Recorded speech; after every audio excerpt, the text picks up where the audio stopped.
Floridians tell us they're not looking back as they head north on I-95 in search of a new home state. Some say they're looking for a better quality of life, and others say it's a more affordable one. $17.33. That's how much I paid today for this coffee. I'm here and I'm just adding some numbers together and doing my budget because you know what? Today I asked my husband, where's the money? We're making the best we've ever made. Both earners, both incomes, good incomes and everything. And we don't have money. We're living paycheck to paycheck basically. So I put the numbers together and I decided to look at my budget. On June the 2nd, 2023, and I'm going to try to insert somewhere here the photo. I took a shot of, how much I paid for it. On June the 2nd, 2023, the same exact coffee was $9.92. It's almost doubled in 2 years. Of course, my salary hasn't doubled. My income has not doubled. It went up a little bit, but certainly nowhere near that. And I don't know where my money goes. Every month, I'm struggling.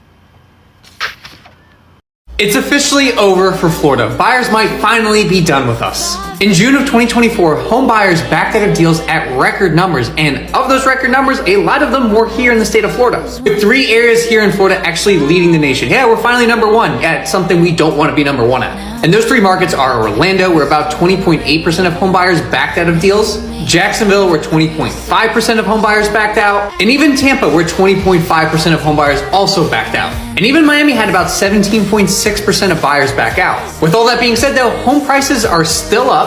Then why are all these buyers backing out? I can't speak for the entire United States, but at least here in Florida, I think I know the reason why.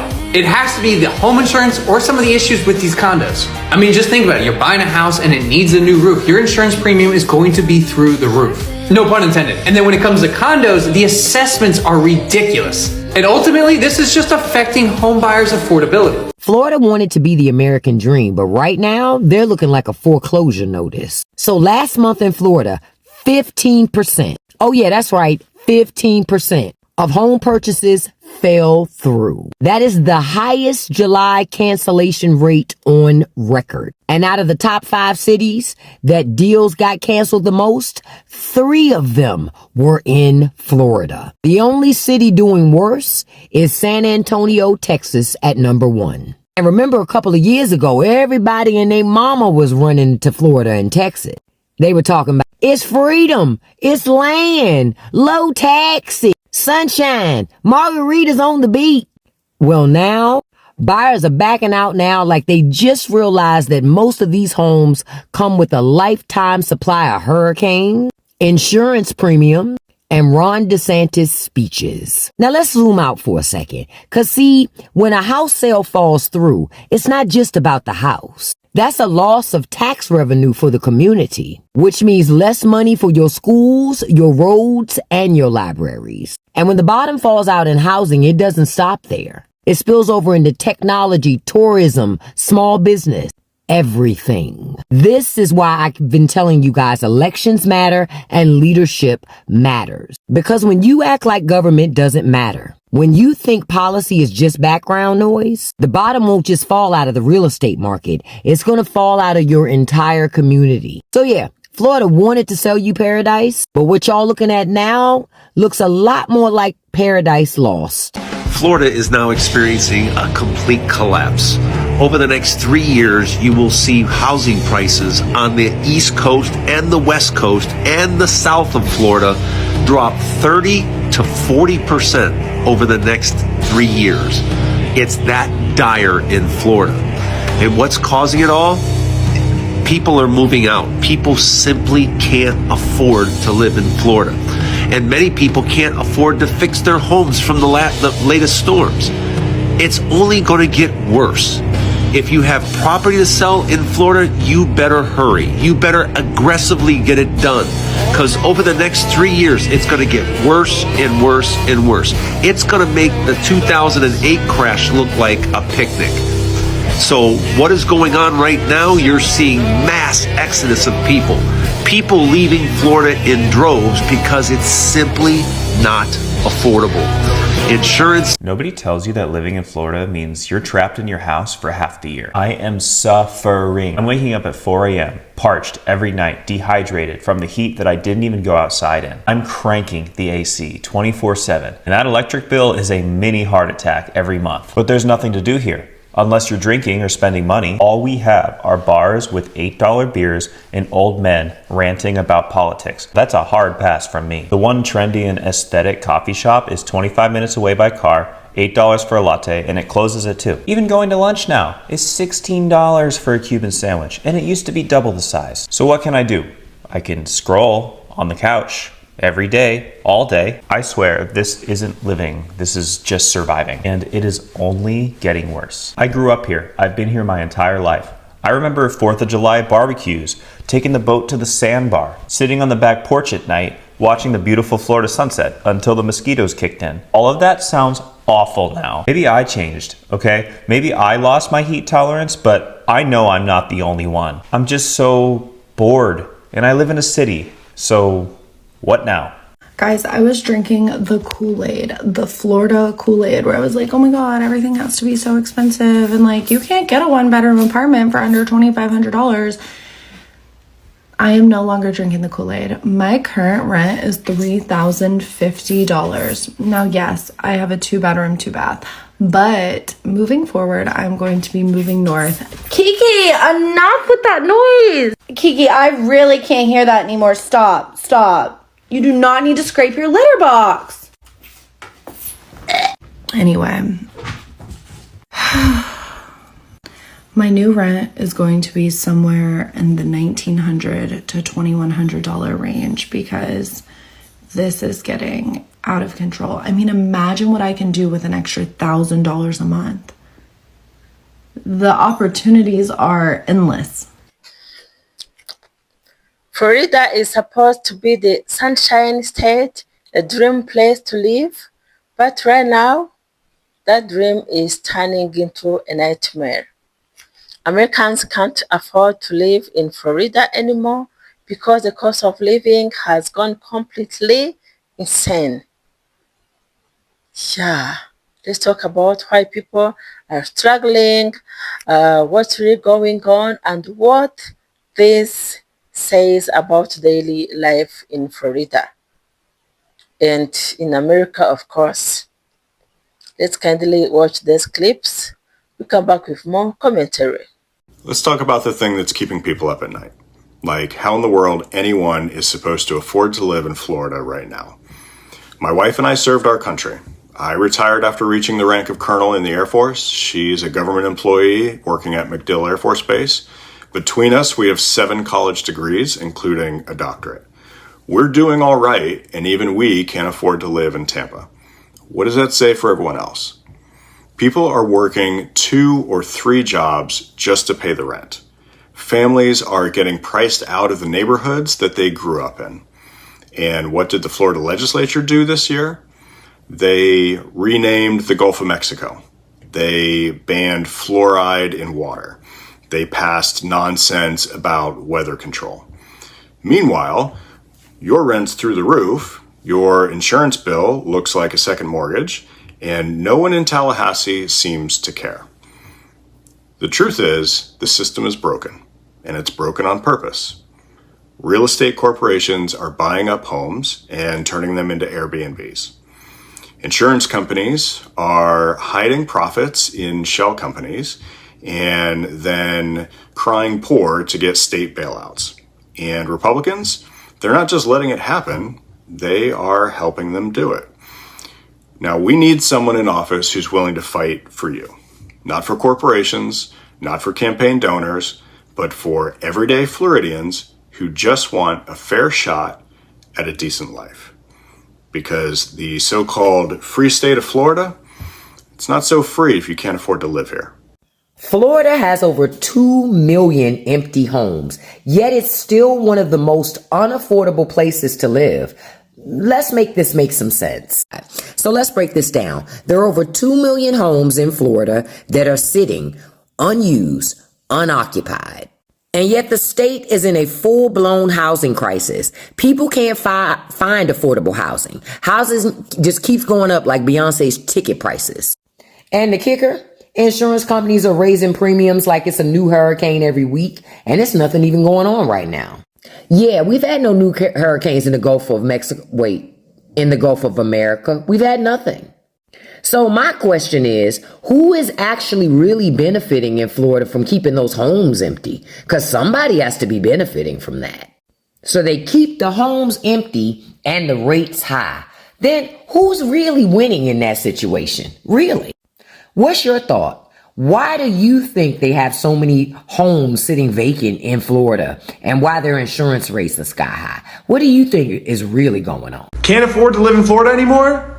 I will fight for lowering insurance rates and childcare costs and stop price gouging.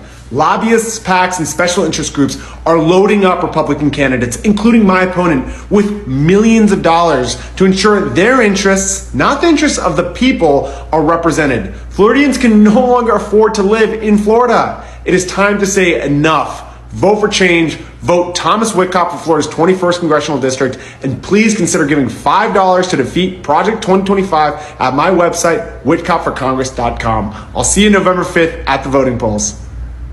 Apparently, Miami and all the Floridians are confused as to why Miami is empty for spring break. Y'all told us not to come. Y'all made a whole commercial that said y'all are breaking up with us and y'all don't want us to come for spring break because we're too rowdy, we cause this and that, Well, now y'all don't have the tourism that y'all want. Now the streets are empty for spring break, but that's what y'all wanted. Now they all came to Houston. That's what y'all asked for. So why are y'all confused when now the streets of Miami are empty?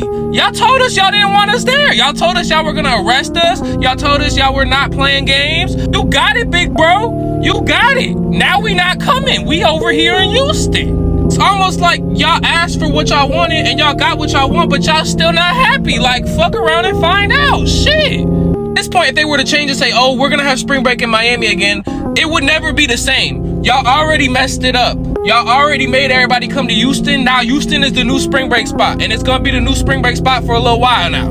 Y'all did what y'all did, and y'all gonna have to live with it, period. Hey, it's Joe from Georgia. So if you want a good measure of how the housing market is doing in the United States, if you want to look for one that's doing really poor, all you got to do is look very closely at Florida. In Lee County, Florida alone, in southwest Florida, 24,000 homes are on the market.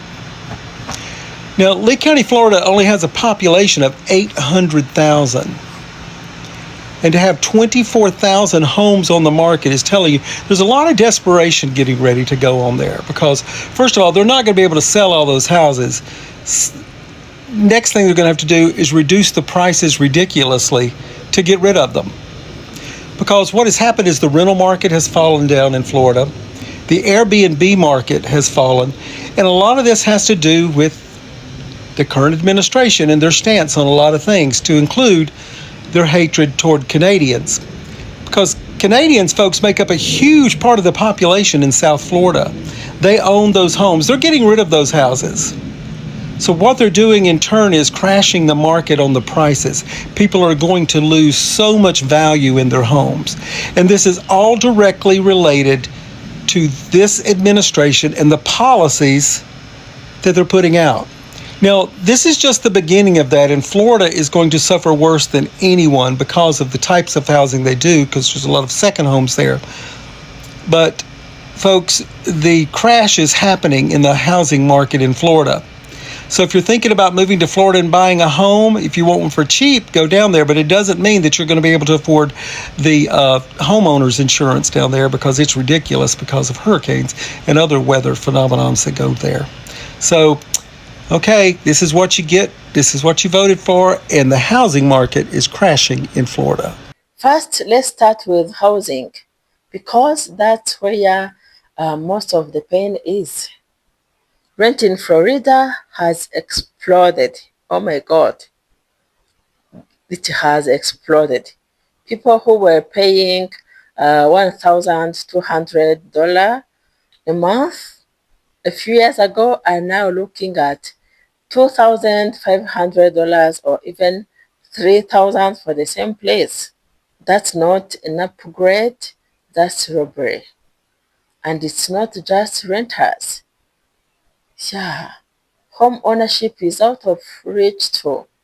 Young people can't even think about buying a home in Florida anymore. Retirees who once moved there for affordable living are packing up and leaving. Where are they going? I don't know. Because the state is becoming a place only the rich can enjoy. Yeah, only the rich can afford to live in America. And then comes the hidden killer, insurance. Florida's property insurance rates are some of the highest in the country. Hurricanes, flooding, climate risks, insurance companies are crashing in, and people are being, oh my God, forced to pay ridiculous premiums. Can you imagine this? Some families are paying more for insurance than for their mortgage. Yeah, that's insane. So even if you can afford the rent or the house, the extra cost will crush you. Now let's look at daily expenses. Groceries, gas, utilities, everything in Florida is going up. Families are cutting back on food, struggling to keep the lights on, and can't even enjoy the simple things that used to make life in Florida attractive. Can you imagine this? Think about it. Florida was once marketed as the cheap place to retire, the fun state with beaches, sunshine, and Disney World. Now, people who live there are saying, oh my God, they can't even take their kids out for a simple day of fun. Yeah, because it costs too much. The cost is very high. That's not the American dream, that's survival mode. Here is the kicker, wages in Florida don't match the cost of living. Uh, most jobs pay low wages compared to the insane prices. So you've got people working 2 or 3 jobs just to keep up with rent, where companies and landlords are making record profit. That's the reality. It's not that people are lazy or don't work hard.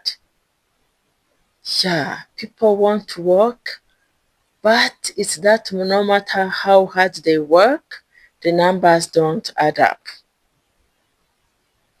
Yeah, you can't win in a system like that. You can't. I'm telling you, you cannot win. And this is not just about numbers. It's about people's lives. Families are being forced to move out of the state they grew up in. Teachers, nurses, service workers, they can't afford to live in the communities they serve. So what happens when the workers leave? Schools suffer, hospitals suffer, businesses suffer.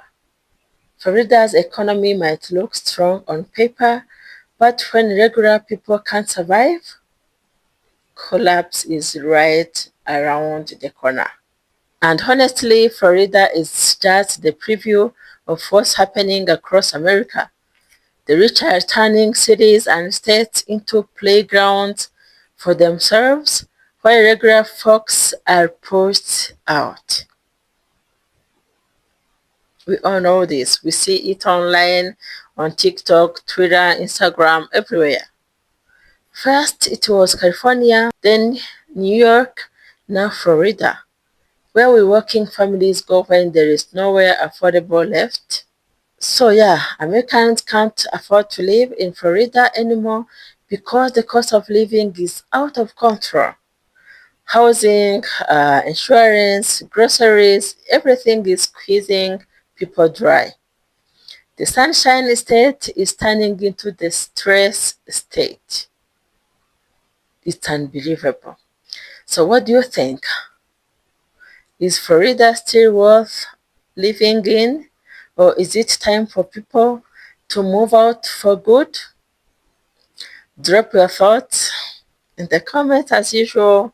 I'll be reading them.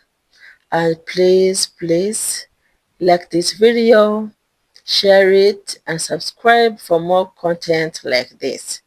Thank you so much for watching. Thank you so much for the love and support. May God bless you all. I love you so much. I will see you in the next video.